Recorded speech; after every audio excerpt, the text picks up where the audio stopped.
Hi, it's such an honor to be here to talk for a few minutes about personalized learning. And I was lucky to be at a school where we did a lot of personalized learning, and I want to tell you a couple quick stories about that.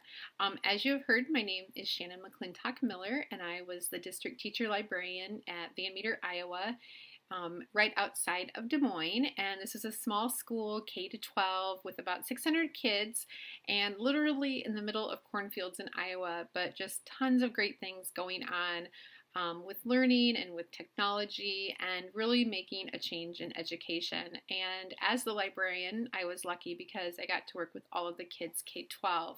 And when I was hired, it was really about building that community because we knew we wanted to do things different at our school. And so by building that capacity with our kids and our teachers and our parents, we were able to do things different because we not only thought different about the way that we were going to teach, but as we started to integrate technology into the library and into the classrooms, we saw that it was going to make a difference and really let us personalize the learning for our kids. If it was with our young ones with computers or iPads or having the kids bring their own devices to school, we had that going on all the time. And things like this, when this boy Aaron, when he came to us and he said, I want to make an I Spy book, and not only make it, but he wanted to connect with the author of I Spy. We were able to do that and help him have that dream come true of having his friends bring their things that they wanted to take pictures and having them put it together with their classroom teacher and myself as the librarian,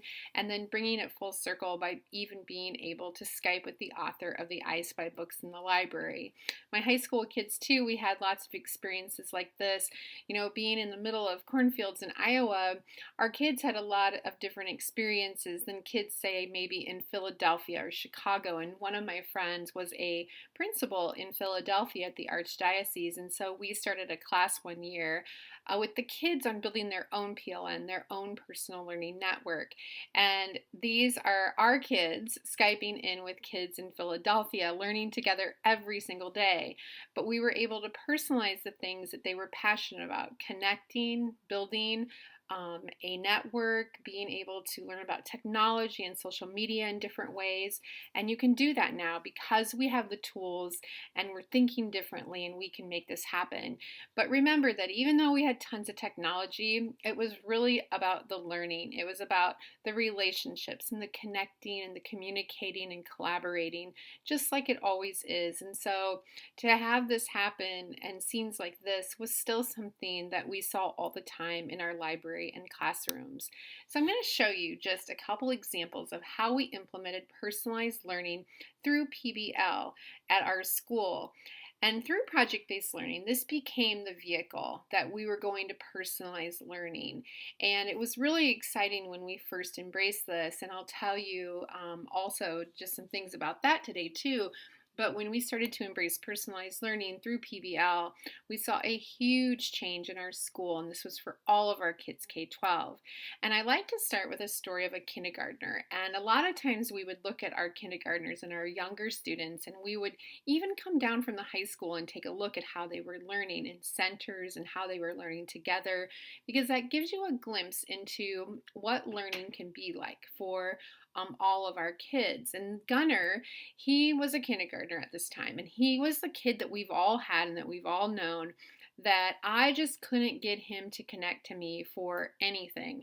And I wanted him to so bad, like the library and like school, but I just couldn't get him excited about learning at all. And he really could have cared less about talking to me or sharing anything.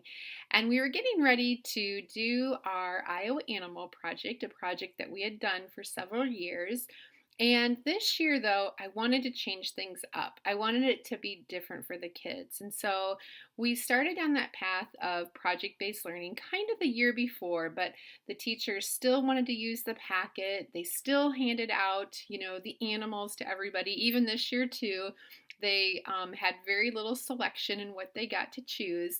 But one thing that we are going to do that I talked them into is developing their own essential questions, even as kindergartners. So I brought in my friend Seymour Simon, who is a very well known nonfiction author, and I wanted Seymour to talk to the kids about their essential question.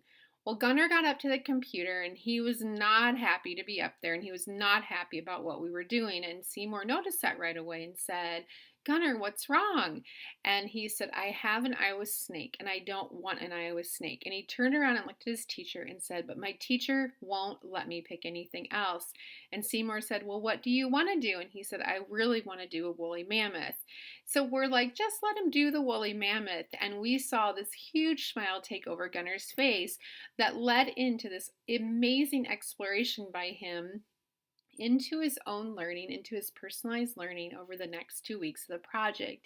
And Gunnar not only was excited about what he was going to research and about what he was learning, about coming back to school and sharing, but he was so excited about the ways that he was going to show this. And even though he doesn't look super excited here, he so was, because on the day of their project parade, and we invited the parents and the teachers, he got up and he was so proud to say that the woolly mammoth did not walk across Iowa, but he showed all these great projects, not only one, but 3 that he made on the woolly mammoth and what he had learned. And it wasn't just a packet anymore. It wasn't just something that he filled out like every other kid. It was a poster, and it was something that he had drawn, and he had made this huge timeline that you can see in front of him.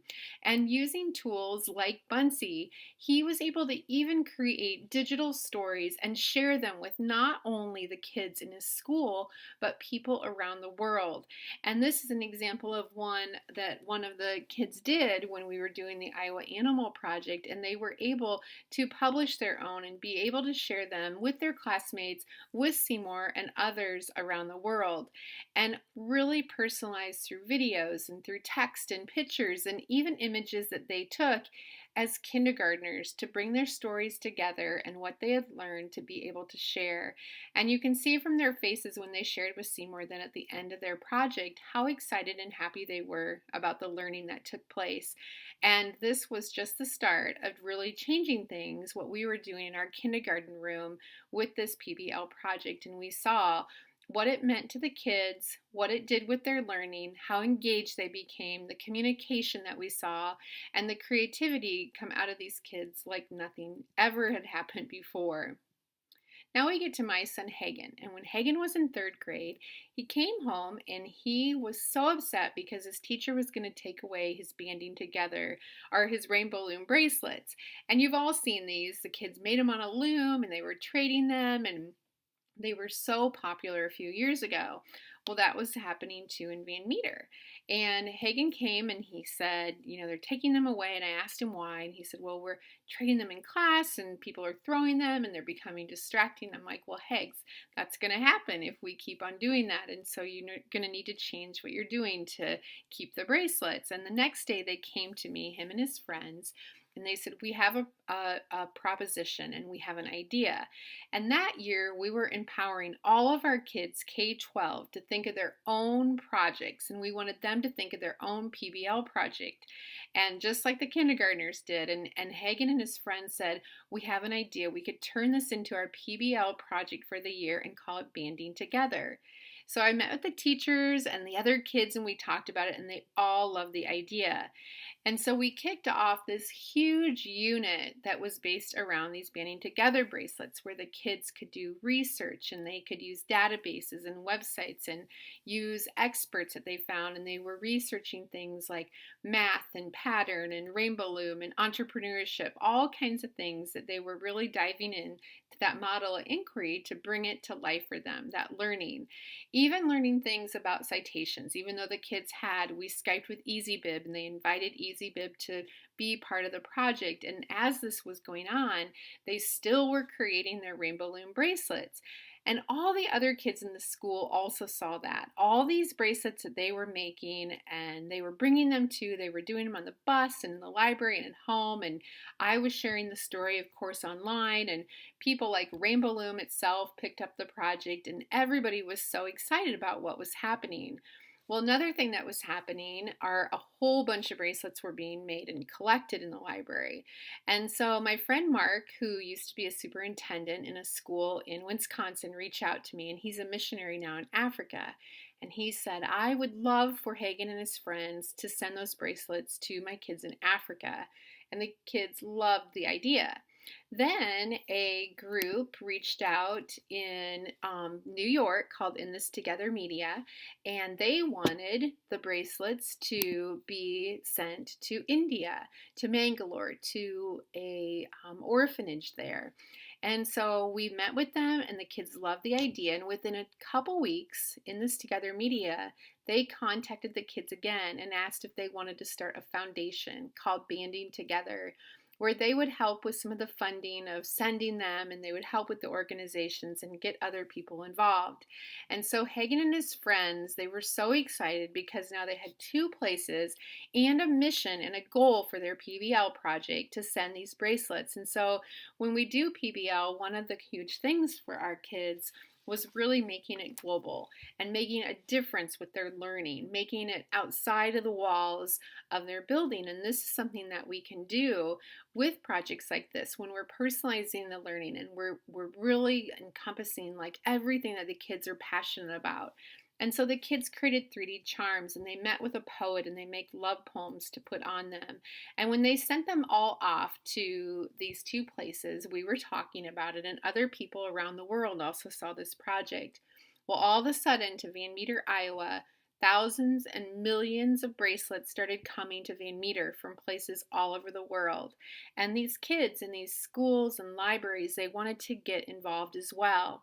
And so Hagen and his classmates were making an impact not only on their own learning, not only on the places where they were sending them, but on other people around the world. And this was turning into other PBL projects for other people that we saw everywhere, from Texas to Ireland to Europe, all kinds of places around the world. And it was so great because when they got the letters back from the first batch of kids in Mangalore at the orphanage, Hagen and his friends saw that they made an impact not only on their own learning, but an impact on the kids that were there in the orphanage. And really, even though these kids had nothing compared to what our kids had in Iowa and other places that were sending the bracelets, they were just kids, just like all of our kids. And the friendships that they made and the things that they learned about each other, that was what was so cool, because they had a connection and they were able to take the things that they were passionate about, and they knew that they were making a difference.